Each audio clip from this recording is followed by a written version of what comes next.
Muliakan Tuhan Allah, muliakan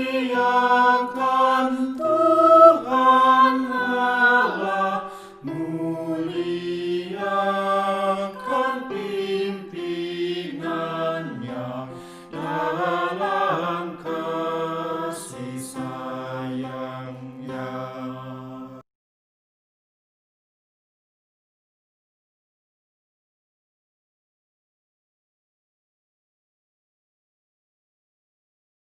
Maha kasih yang ilahi, nikmat sorga turunlah, mendiami hati kami, Kau mahkota kurnia.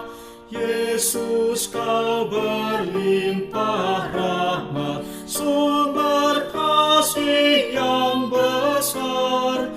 Datanglah membawa selamat bagi kami yang gentar. Kasih Tuhan, sebelum kita membaca Alkitab dan merenungkannya, mari kita berdoa. Ya Allah Bapa di surga, kami mengucap syukur bahwa Tuhan menolong dan menyertai kami, sehingga pada saat ini kami dapat membaca Alkitab dan merenungkannya bersama-sama. Kami mohon Tuhan mengaruniakan kami Roh Kudus, baik untuk hamba-Mu yang memberitakannya maupun untuk kami semua yang mendengarkannya. Hanya dalam pimpinan dan penyertaan-Mu kami yakin dan percaya bahwa Tuhan yang menolong dan menyertai kami untuk selanjutnya. Di dalam nama Tuhan Yesus Kristus kita berdoa. Amin. Bacaan Alkitab kita hari ini diambil dari Kolose pasalnya yang ketiga, ayat 18 sampai 21, demikian firman Tuhan. Hai istri-istri, tunduklah kepada suamimu bagaimana seharusnya di dalam Tuhan. Hai suami-suami, kasihilah istrimu dan janganlah berlaku kasar terhadap dia. Hai anak-anak, taatilah orang tua dalam segala hal, karena itulah yang indah di dalam Tuhan. Hai bapak-bapak, janganlah kau sakiti hati anakmu supaya jangan tawar hatinya. Demikian firman Tuhan yang boleh kita dengar hari ini. Yang berbahagia adalah orang yang mendengarkan firman Tuhan serta memelihara dalam kehidupannya setiap hari. Haleluya. Renungan kita pada saat ini bertemakan memperjuangkan kesetaraan di dalam keluarga. Kesetaraan dalam keluarga, apakah mungkin?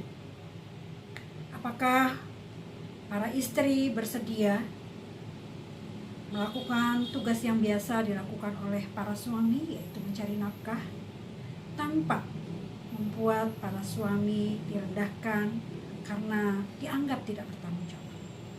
Atau para suami, apakah bersedia melakukan bersama kegiatan yang biasanya dilakukan oleh para istri, mengurus anak, melakukan pekerjaan rumah tangga?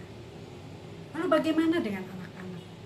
Apakah anak-anak masih mampu menghormati, menghargai orang tua atau orang yang lebih tua di dalam kesetaraan dan persamaan harkat dan martabat?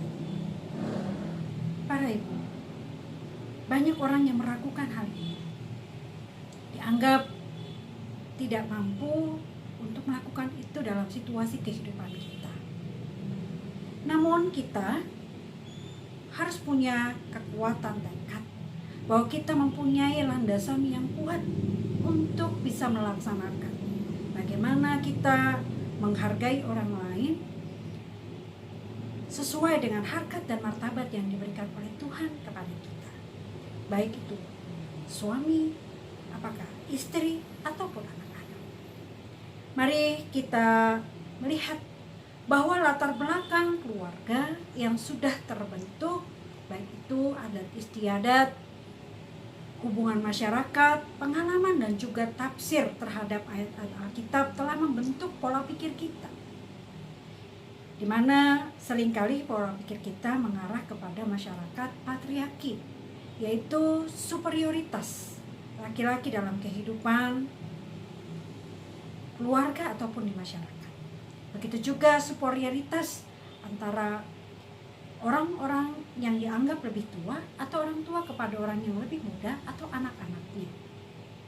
Pada saat ini kita diajak membaca bacaan Alkitab dari Kolose 3 ayat 18 sampai 21. Yang kita ketahui adalah ayat yang paling sering digunakan oleh kita untuk mempertahankan kehidupan keluarga yang patriarki. Bagaimana kita dapat mewujudkannya di dalam kehidupan kita berkeluarga, sehingga kehidupan kita dapat melandaskan kasih dan di dalamnya ada kesetaraan dalam keluarga. Ibu-ibu yang dikasihi Tuhan, sudut pandang yang harusnya kita lakukan di dalam pembacaan Alkitab ini adalah dalam sudut pandang perwujudan kasih di dalam kesetaraan. Kesetaraan yang menjiwai seluruh hubungan kita di dalam keluarga.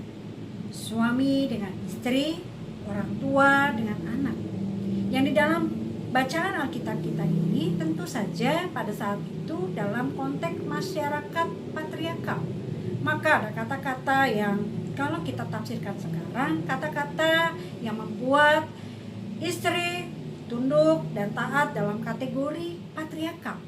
Tapi kita perlu mewujudkannya bagaimana istri taat dan tunduk kepada suami dalam perwujudan kasih. Penekanan kata hubungan yang baik antara suami dengan istri yang dilandaskan oleh kasih. Hal yang indah di dalam kehidupan bersama dengan Tuhan. Itulah kehidupan kasih. Begitu juga suami mengasihi dengan sungguh-sungguh istrinya, memperlakukan istrinya dengan baik seperti dia memperlakukan dirinya sendiri. Anak-anak baik yang masih kecil,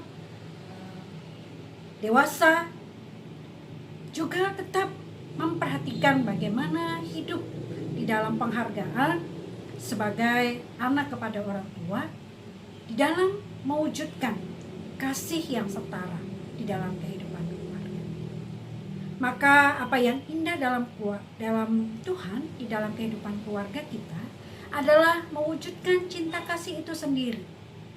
Sehingga baik laki-laki atau ayah tidak melakukan superioritas ke dalam kehidupan keluarganya, tapi menerapkan hidup dalam kasih Kristus. Dalam kasih, saudara-saudara, ada kesetaraan, dan di situ juga kita melihat ada kebutuhan peran yang berbeda untuk semua anggota keluarga. Praktek kehidupan inilah yang perlu menjadi perhatian kita. Di sisi lain, bagaimana kasih kita wujudkan dalam peran setiap keluarga. Rasul Paulus menjabarkan tentang kasih dengan panjang lebar. Misalnya dalam 1 Korintus pasal yang ke-13 ayat 1 sampai 13. Dalam kasih kita perlu membacanya dan kemudian merenungkannya. Oleh karena itu, saudara-saudara yang terkasih, para ibu yang terkasih, mari kita wujudkan kehidupan yang setara di dalam kasih, terutama saat kita berkumpul di rumah, dalam belajar untuk anak-anak, dan bekerja untuk suami maupun istri. Kiranya Tuhan menolong kita untuk hidup dalam kasih dan kesetaraan. Amin.